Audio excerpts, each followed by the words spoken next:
ಆತ್ಮೀಯ H16 news ಅರ್ಥಾತ್ ಹೇ ಸೀತಾರಾಮಗೆ ಸ್ವಾಗತ. ನಾನು ನಿಮ್ಮವ ಎಮೈ ಅಥವಾ ಮಲ್ಲಪ್ಪ ಜೋತಾವ.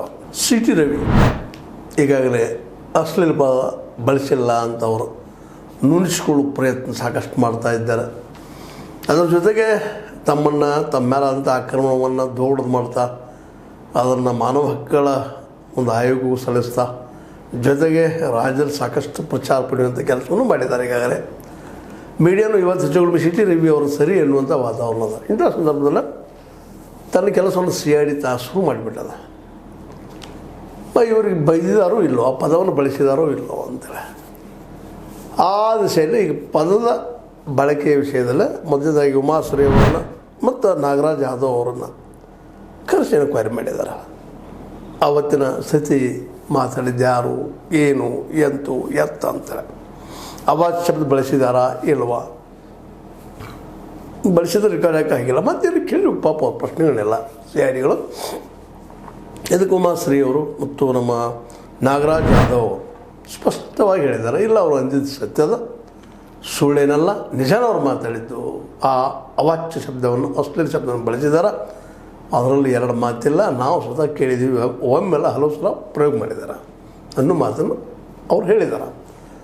ಆದರೆ ಇದನ್ನು ಅವ್ರು ಹೇಳಿದ್ದು ಸುಳ್ಳನ ಅನ್ನೋ ಒಂದು ದೊಡ್ಡ ಪ್ರಶ್ನೆ ಹೇಳ್ತದೆ.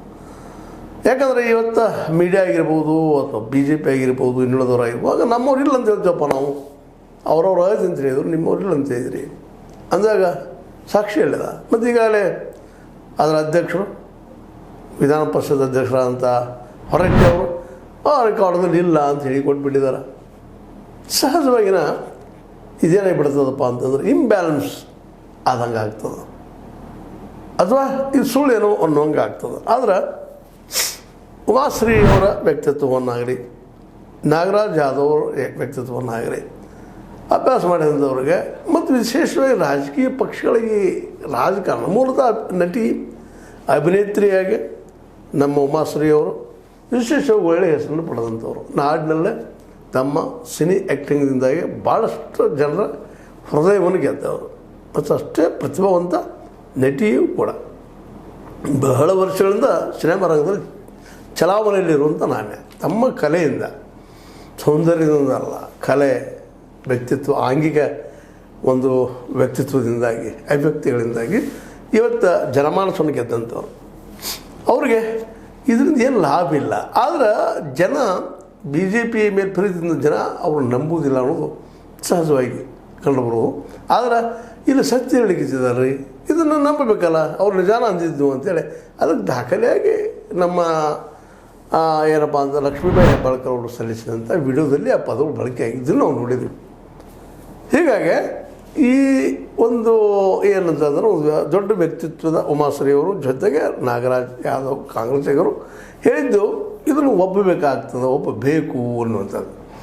ಇದರೊಂದಿಗೆ ಇನ್ನೂ ಯತೀಂದ್ರ ಅವರು ಹೇಳಿದಾರ, ಜೊತೆಗೆ ಸ್ವತಃ ಮುಖ್ಯಮಂತ್ರಿಯವರು ಇದನ್ನು ಹೌದು ಅಂದಿದ್ದು ಸತ್ಯದವರು ಅಂತ ಮಾತಾಡಿದ್ದಾರೆ. ಡಿ ಕೆ ಶಿವಕುಮಾರ್ ಅಂತೆ ಪೂರ್ತಿಯಾಗಿ ಸಿ ಟಿ ರವಿಯವರು ವಿರೋಧವಾಗಿ ನಿಂತಿದ್ದಾರೆ ಆ ವಿಷಯದಲ್ಲ. ಹೀಗಾಗಿ ಇವರೆಲ್ಲರೂ ಹೇಳೋ ಸುಳ್ಳೇನು ಅನ್ನೋ ಒಂದು ದೊಡ್ಡ ಪ್ರಶ್ನೆ ಬರೋದು, ಯಕ್ಷ ಪ್ರಶ್ನೆ. ಸಿ ಟಿ ರವಿಯವರು ಒಬ್ಬರೇ ಸತ್ಯ ಹರಿಶ್ಚಂದ್ರನ, ಉಳಿದವರೆಲ್ಲರೂ ಪಾಪಿಗಳ, ಸುಳ್ಳುಗಾರರ ಅನ್ನೋ ಮಾತು ಬರ್ತವೆ. ಇದ್ರ ಬಗ್ಗೆ ಹರಿಸೋದು ಹೆಂಗೆ ನ್ಯಾಯವನ್ನು? ಇದು ಥರ್ಡ್ ಪರ್ಸನ್ ಹೇಳಬೇಕು, ಬಿ ಜೆ ಪಿ ಕಾಂಗ್ರೆಸ್ ಅಲ್ಲದ ಮೂರನೇ ಹೇಳಬೇಕು. ಇವತ್ತು ಅದರ ಅಧ್ಯಕ್ಷ, ಪರಿಷತ್ ಅಧ್ಯಕ್ಷರಂತ ನಮ್ಮ ಹೊರಟ್ಟಿ ಅವರು ಸಹಿತ ಒಂದು ಅಡ್ಡಗೋಡಿ ಮೇಲೆ ದೀಪ ಇಟ್ಟಾಗ ಹೇಳಿದ್ದಾರೆ. ಮತ್ತಲ್ಲಿ ಎನ್ಕ್ವೈರಿ ಮಾಡಲಿಕ್ಕೂ ಅವಕಾಶ ಕೊಡ್ತಾ ಇಲ್ಲ. ಇಲ್ಲ, ನಮ್ಮ ಕ್ಷೇತ್ರದಲ್ಲಿ ಬರೋದಿಲ್ಲ, ಅಲ್ಲೇನು ನೀವು ಹಾಜರು ಮಾಡೋರಿದ್ದೀರಿ, ಅವನ್ನೆಲ್ಲ ಮತ್ತೆ ತಂದು ನಿಲ್ಲಿಸ್ಬೇಕು ಮಾಡೋದು ಏನೋ ಪ್ರಶ್ನೆಗಳು ಮಾಡ್ತಾ ಇದ್ದಾರೆ. ನಮ್ಮದು ನಾ ಹೇಳಿದ ನೀವು ಮಾಡಬೇಕು ಅನ್ನುವಂಥ ಒಂದು ಏನಪ್ಪ ಅಂದ್ರೆ ಅವರ ದಾಷ್ಟದ. ನಾನು ಒಪ್ಪಿ ಕೊಟ್ಟಾಗ ಅಲ್ಲ, ಒಪ್ಪಿ ಕೊಡೋದ್ರಲ್ಲೇ ಒಂದು ಹೆಣ್ಣುಮಗಳಿಗೆ ಅತ್ಯಂತ ಕೀಳ ಶಬ್ದವನ್ನು ಬಳಸಿದ್ದಾರೆ ರವಿಯವರು. ಅದು ಎನ್ಕ್ವೈರಿ ಆಗಬೇಕಲ್ಲ, ಅದು ನಿಮಗೆ ಗೊತ್ತಿಲ್ಲ, ಕೇಳಿಲ್ಲ ಅಂದರೆ ನಡೆದಿಲ್ಲ ಅಂತ ಅರ್ಥ ಅಲ್ಲ. ಹೌದು, ನೀವು ಅಲ್ಲಿ ಪ್ರೆಸೆನ್ಸ್ ಇದ್ರಿ, ಅದು ನಮ್ಮೊಳಗೆ ಆಗಿಲ್ಲ, ಹೊರಗೆ ಆಗಿದೆ ಅಂದ್ರೆ ನೀವೇನೋ ಮಾತಾಡ್ತೀರಿ, ಏನೇನೋ ಒಟ್ಟು ಹೇಳ್ತಾ ಇರ್ತೀರಿ. ಅದಕ್ಕೆ ಇವತ್ತು ಈ ಒಂದು ಅದು ದೊಡ್ಡ ವಿಧಾನ ಪರಿಷತ್ನಲ್ಲಿ ಹಿರಿಯರು ಕೊಡುತ್ತಿರುವಂಥ ಸ್ಥಾನದಲ್ಲಿ ಈ ರೀತಿಯ ಸಿ ಟಿ ರವಿ ಅವರು ಬಳಸಿದ್ದು ಅದು ಯಾವುದೇ ಕಾರಣಗಳು ಸರ್ ತಪ್ಪು. ನಮ್ಮ ಲಕ್ಷ್ಮೀಬಾಯಿ ಹೆಬ್ಬಾಳ್ಕರದ್ದೇ ಇರಲಿ ಅಥವಾ ಇನ್ನಾರದ್ದೇ ಇರಲಿ, ಆದರೆ ಇವರು ಪದ ಬಳಸಿದ ಮಾತ್ರ ತಪ್ಪು. ಬಳಸಿದ್ರೆ ಅದು ಸೇರಿಸ್ಬೇಕಾಗ್ತದೆ. ಯಾಕಂದ್ರೆ ಇನ್ನುಳಿದವರೆಲ್ಲರೂ ಅವ್ರ ಪರ ಇದ್ದಾರೆ. ಹೌದು, ನಂತರದ ಖಂಡನೆ ಮಾಡೇ ಮಾಡಿದ್ರು. ಅವ್ರು ಪೊಲೀಸ್ ಹೊತ್ಕೊಂಡು ಆಗಿರ್ಬೋದು, ಸುತ್ತ ಹಾಕ್ಸಿದಾಗಿರ್ಬೋದು, 500-600 ಕಿಲೋಮೀಟ್ರ್ ಸುತ್ತ ಹಾಕ್ಸೋ ಅವಶ್ಯಕತೆ ಇರಲಿಲ್ಲ. ಪೊಲೀಸರು ಯಾಕೆ ಮಾಡಿದರು ಅಂದಾಗ, ಪೊಲೀಸರು ಅವರು ಏನಪ್ಪ ಅಂದ್ರೆ ನಿರ್ವೀರ್ಯರಿದ್ದಾರೆ ಅಂತ ಇವತ್ತು. ನಮ್ಮ ಪೊಲೀಸ್ ಡಿಪಾರ್ಟ್ಮೆಂಟ್ ಏನಪ್ಪ ಅಂದ್ರೆ ಆಡಳಿತಾರೂಢ ಪಕ್ಷದ ಕೈಗೊಂಬೆ. ಇದರಲ್ಲಿಂದ ಯಾವ್ದು ಬಿಡ ಇಲ್ಲ, ಏನೂ ಇಲ್ಲ. ಏನಲ್ಲಿ MLAಗಳು ಅಲ್ಲಲ್ಲಿಯ ಸಚಿವರು ಉಸ್ತುವಾರಿ ಹೇಳ್ತಾರೆ, ಅದ ಫೈನಲ್, ಅದ ಸತ್ಯ. ಉಳಿದವ್ರು ಹೇಳೋದೆಲ್ಲ ಸುಳ್ಳು ಅನ್ನುವಂಥದ್ದನ್ನು ನಾವು ನೋಡಿದ್ದೀವಿ. ಇಂಥ ಪೊಲೀಸರು ಇವತ್ತು ಅಡಕೋತ್ತಲ್ಲಿ ಸಿಕ್ಕಂತ ಅಡಿಕೆ ಆಗಿಬಿಟ್ಟಿದ್ದಾರೆ. ಒಂದು ಕಡೆ BJP ಅದ, ಇನ್ನೊಂದು ಕಡೆ ಕಾಂಗ್ರೆಸ್ ಅದ. ಕಾಂಗ್ರೆಸ್ ಆಡಳಿತದಲ್ಲದ, BJP ವಿರೋಧ ಪಕ್ಷದಲ್ಲದ. ಯಾರ ಪರ ನಿಲ್ಬೇಕು ಗೊತ್ತಾಗದ. ಆಡಳಿತಾರೂಢ ಪಕ್ಷದ ಪರ ಇದ್ದಾರೆ ಅವರು ಸುತ್ತ ಹಾಕಿಸಿದ್ರು, ಮಾಡಿರ್ತಂದು ಹಚ್ಚಿದ್ದಾರೆ. ಈಗ ಅವರು ಟೀಕೆ ಒಳಗಾಗ್ತಾ ಇದ್ದಾರೆ ಪೊಲೀಸರು. ಅದು ಮಾಡಲೇಬಾರ್ದಾಗಿತ್ತು ಅಂತ ಕೆಲಸ ಅಲ್ಲ. ಹೌದು, FIR ಹಿಡಿದು ಬಿಟ್ಟುಬಿಡೋದಪ್ಪ. ಅದೇನಾಗ್ತದೆ, ಎಲ್ಲಿ ಹೋಗೋರಿದ್ದಾರೆ ಅವರು ಸಿಟಿ ರವಿ. ಅದು ದೊಡ್ಡ ಇಶ್ಯೂ ಮಾಡಿಸ್ಕೊಂಡವರು ಮಾಡಿದವರು ಸ್ವತಃ ಲಕ್ಷ್ಮೀಬಾಯಿ ಹೆಬ್ಬಾಳ್ಕರ್ ಇರ್ಬೋದು, DK ಅವ್ರು ಇರ್ಬೋದು. ಅದ್ರ ಜೊತೆಗೆ ಪೊಲೀಸ್ ವ್ಯವಸ್ಥೆ. ಇಲ್ಲಿ ಸಿಟಿ ರವಿ ಅವರು ಬಳಸಿದಂಥ ಅಶ್ಲೀಲ ಪದ ನಿಜ ಅಂಥೇಳಿ ನಮ್ಮ ಕನ್ನಡದ ಶ್ರೇಷ್ಠ ನಟಿ ಮತ್ತು ವಿಧಾನ ಪರಿಷತ್ ಸದಸ್ಯೆ ನಮ್ಮ ಉಮಾಶ್ರೀ ಅವರು ಹೇಳ್ತಾ ಇದ್ದಾರೆ. ಇದನ್ನು ಎನ್ಕ್ವೈರಿ ಮಾಡ್ತಾಯಿದ್ದಾರೆ CID ಅವರು. ಇದು CIDನೂ ಸರ್ಕಾರದ ಪರ ಇದ್ದಂಥದ್ದಂತ ಇವರು ಆರೋಪ ಮಾಡ್ತಾ ಇರ್ತಾರೆ. ಯಾರು ಹಿಂಗಂದ್ರೆ ಈಗ ಕಾಂಗ್ರೆಸ್ ಅದ, ಅದು ಆರೋಪ ಮಾಡ್ತದೆ. ಇದು BJP ವಿರೋಧ ಪಕ್ಷದ, BJPದ ಆರೋಪ ಮಾಡ್ತದೆ. ಇಲ್ಲ, CID ಆಡಳಿತಾರೂಢ ಪಕ್ಷದ ಗುಲಾಮ, ಅದು ಗಿಳಿ ಗುಬ್ಬಿ ಹಿಂಗೇನೋ ಮಾತಾಡ್ತಾರೆ ಅವರು. ಇದನ್ನು ನಾಳೆ ಇವರು ಅಧಿಕಾರಕ್ಕೆ ಬಂದಾಗ ಸಹಜದ ಅದು ಆಗ BJP ಕೈಗೊಬ್ಬಪ್ಪ. ಇದು ಇವತ್ತು ನಾವು CBI ಟೀಕಾ ಮಾಡ್ತೀವಲ್ಲ, ED ಟೀಕಾ ಮಾಡ್ತೀವಲ್ಲ ರೀ, ID ಟೀಕಾ ಮಾಡ್ತೀವಲ್ಲ. ಹಂಗದನ್ನು ಅಂದ್ರೆ ಒಟ್ಟಾರೆಯಾಗಿ ಈ ದೇಶದ ಈ ವ್ಯವಸ್ಥೆಗಳು ಏನಿದಾವೆ, ಸ್ವಾಯತ್ತ ಸಂಸ್ಥೆಗಳು ಏನಿದಾವೆ, ಪೊಲೀಸರು ಸ್ವಾಯತ್ತ ಸಂಸ್ಥೆನೇ ಅದು. ಅವನ್ನೆಲ್ಲ ಸ್ವತಂತ್ರವಾಗಿ ಕಾರ್ಯ ಮಾಡೋದು ಯಾವಾಗ ಅಂತ. ನಾವು ಪ್ರಜಾಪ್ರಭುತ್ವ, ಸ್ವಾತಂತ್ರ್ಯ, ಅದು ಇದು ಭಾಳ ದೊಡ್ಡ ಮಾತಾಡ್ತೀವಿ. ಆದರೆ ಯಾವ ಕಾರ್ಯ ಮಾಡಬೇಕಾಗಿ ಸ್ವತಂತ್ರವಾಗಿ ಅವು ಮಾಡ್ತಾ ಇಲ್ಲ.